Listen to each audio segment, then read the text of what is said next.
নমস্কাৰ মৰমৰ ছাত্ৰ ছাত্ৰীসকল সকলোকে স্বাগতম জনাইছোঁ মোৰ টপাৰ বিআবি ইউটিউব চেনেললৈ। মৰমৰ ছাত্ৰ ছাত্ৰীসকল ভিডিঅ'টোত আগবঢ়াৰ আগতে কেইবাটা গুৰুত্বপূৰ্ণ কথা ক'ব বিচাৰোঁ যে মৰমৰ ছাত্ৰ ছাত্ৰীসকল আজি ভিডিঅ'টোৰ যোগেদি ইম্পৰ্টেণ্ট কুৱেশ্যনৰ ওপৰত ডিছকাছ কৰা হৈছে আৰু যিকেইটা কুৱেশ্যন 2023 বৰ্ষৰ এক্সাম পইণ্টৰ পৰা খুবেই গুৰুত্বপূৰ্ণ। মৰমৰ ছাত্ৰ ছাত্ৰীসকল এইটো ক'ব বিচাৰোঁ যে চেনেলটোত যদি কোনোবাই নতুনকৈ ভিজিট কৰিছে তেনে চেনেলটো ছাবস্ক্ৰাইব কৰি দিয়া যাতে এনেকুৱা কুৱেশ্যন পেপাৰ আৰু শিক্ষা সম্বন্ধীয় খবৰবিলাক সময়মতে জানিব পাৰা। মৰমৰ ছাত্ৰ ছাত্ৰীসকল ইয়াত আজি ভিডিঅ'টোত দেখুৱাই আছোঁ কুৱেশ্যন পেটাৰ্ণ কেনেকুৱা হয় আৰু কেনেকুৱা কুৱেশ্যন পেটাৰ্ণ এক্সামত থাকে এইটো কোৱা হৈছে। এছামিছৰ কুৱেশ্যন পেপাৰ ইয়াত কেইবাটাও গুৰুত্বপূৰ্ণ কুৱেশ্যন ইম্পৰ্টেণ্ট কুৱেশ্যন শ্বেয়াৰ কৰিবলৈ ওলাইছোঁ। মৰমৰ ছাত্ৰ ছাত্ৰীসকল ইয়াত চোৱা কেইবাটাও গুৰুত্বপূৰ্ণ ইনফৰমেশ্যনৰ মাজত প্ৰথমটো কুৱেশ্যন ইয়াত ইম্পৰ্টেণ্ট হিচাপে দেখুওৱা হৈছে মাজু বুলি লক্ষ্মীনাথ বেজবৰুৱাই কাক সম্বোধন কৰিছিল। স্ক্ৰীনশ্বট মাৰিব পৰা।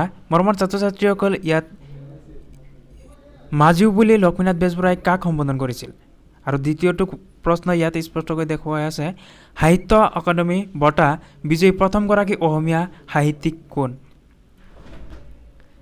মৰমৰ ছাত্ৰ ছাত্ৰীসকল তৃতীয়টো প্ৰশ্ন ইয়াত দিয়া হৈছে প্ৰাগজ্যোতিষপুৰ সম্ভৱম বুলি কৈ কোনে বিশেষ গৌৰৱ অনুভৱ কৰিছিল। হস্তি বিদ্যানৱ সাৰ সংগ্ৰহ পুথিখন কোনে ৰচনা কৰিছিল। আৰু পঞ্চমটো প্ৰশ্ন তীৰ্থনাথ শৰ্মাই ৰচনা কৰা কাব্য গ্ৰন্থখনৰ নাম কি।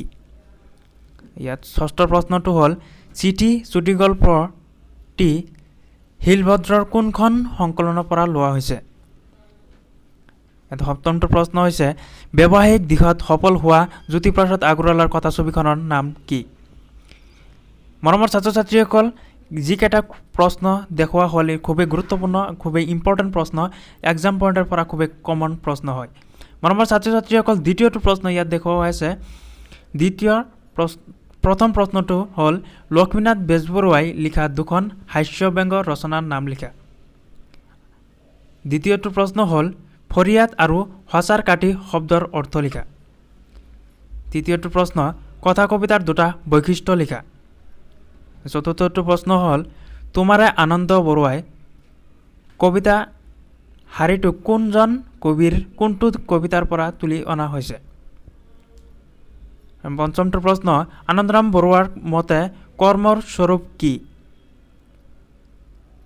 সপ্তমটো প্ৰশ্ন হ'ল হস্তি বিদ্যানৱ পুথি শীৰ্ষক প্ৰবন্ধটো কোন চনত লিখা হৈছিল। মৰমৰ ছাত্ৰ ছাত্ৰীসকল ইয়াত আৰু এটা প্ৰশ্ন দেখুওৱা হৈছে প্ৰকৃত ত্যাগ মানে কি বুজা। ইয়াত এক্সাম পইণ্টৰ পৰা খুবেই গুৰুত্বপূৰ্ণ আৰু ইম্পৰ্টেণ্ট হয়। বৰ্তমান সময়ত চিঠিৰ প্ৰাসংগিকতা কিয় কমি গৈছে। আৰু এটা প্ৰশ্ন এৰা বাটৰ সুৰ ছবিখনত কণ্ঠদান কৰা ভাৰতৰ দুগৰাকী সংগীত প্ৰতিভাধৰৰ নাম লিখা। বিজ্ঞানীৰ কাম কি।